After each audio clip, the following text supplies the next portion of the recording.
Repeated addition is actually multiplication. So if we have 4 plus 4 plus 4, we would write that as, or one way to write that is 3 times 4, because there's 3 4s. Repeated addition is multiplication, so then repeated multiplication would be exponents or powers.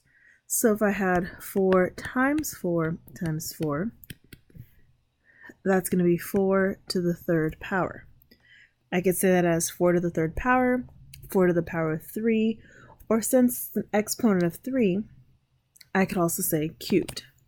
So this is the base, right? The big number is the base. And then the little number on top, the superscript, is the exponent.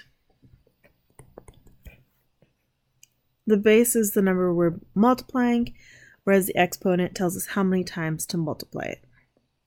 So if I were going to evaluate 4 to the third, I'd multiply that out. So 16 times 4, that would be 64. So if I evaluated 4 to the third, I would say it equaled 64. Some things to know about exponents. We could have an exponent amount of fraction, and normally that would be in parentheses if that exponent goes to the numerator and denominator. So that would become 2 to the 4th over 3 to the 4th. So multiply that out. 4 2's on top, multiplied. 3 4's on bottom, multiplied. And that'll give me 81 on bottom because that's 9 and 9. And here's 4 and 4, so 16 on top. We could also have the base be negative. So there's two different ways to see a negative base.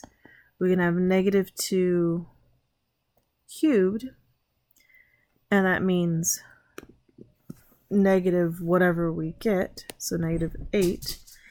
Whereas if it was in parentheses, so if I had negative in parentheses 2 squared, that means negative 2 times negative 2, which is positive 4.